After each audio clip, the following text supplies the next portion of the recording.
biarlah kita menjadi manusia yang tidak mengambil berat berkaitan dengan perkara-perkara yang tidak ada kaitan dalam kehidupan kita. Rasulullah mengajar min husnil islamil mar'i, min husni islamil mar'i tarkuhu ma la ya'ni. Di antara kebaikan seseorang itu, perkara yang terbaik bagi seseorang itu, dia meninggalkan sesuatu yang tidak ada kaitan dalam hidupnya. Apa kaitan daripada marah tersebut? Jadi kalau katakan kaitan, tadi saya katakan tadi, kalaulah kemarahan itu adalah hasil daripada orang yang melakukan ataupun menimbulkan suatu provokasi berkaitan dengan agama, kita nak mempertahankan agama Allah Subhanahu Wa Taala, itu tidak menjadi masalah.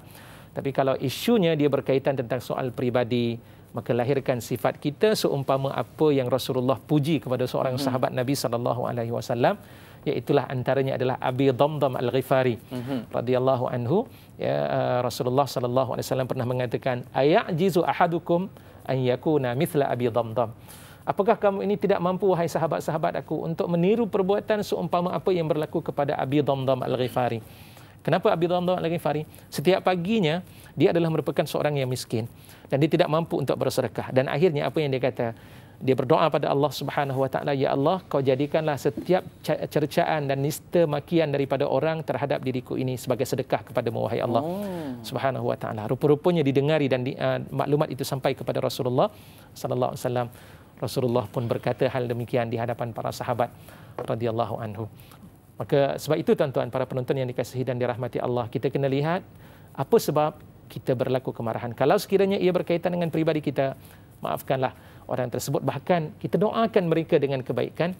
Mudah-mudahan dengan doa kita kepada mereka itu akan memberikan suatu hidayah pada mereka, dan mudah-mudahan dengan sebab doa kita itu mereka yang kita marah tadi menjadi insan yang baik, dan mereka ini akan menjadi kebaikan-kebaikan mereka akan kembali kepada kita di saat kematian kita, ketika kita bertemu dengan Allah Subhanahu Wa Taala. Man sanna sunnatan hasanatan falahu ajruha wa ajru man amila biha la yanqus min ujurihim syai'a. Barang siapa yang melakukan sunnah yang baik, maka baginya adalah kebaikan, dan orang yang tadi melakukan kebaikan kerana meniru kita kebaikan tersebut, pahalanya juga akan sampai kepada kita. Jadi kita buat satu kebaikan, mudah-mudahan itulah yang dapat menghasilkan satu kebaikan dalam hidup kita. Bahkan yang kedua, Rasulullah pernah menyebut wa atbi'is sayyi'atal hasanata tamhuha. Maka iringilah setiap keburukan-keburukan itu dengan kebaikan yang akan dapat menghilangkan keburukan-keburukan tersebut. Justru itu jadi orang yang sentiasa bersifat pemaaf, seperti mana yang berlaku kepada Rasulullah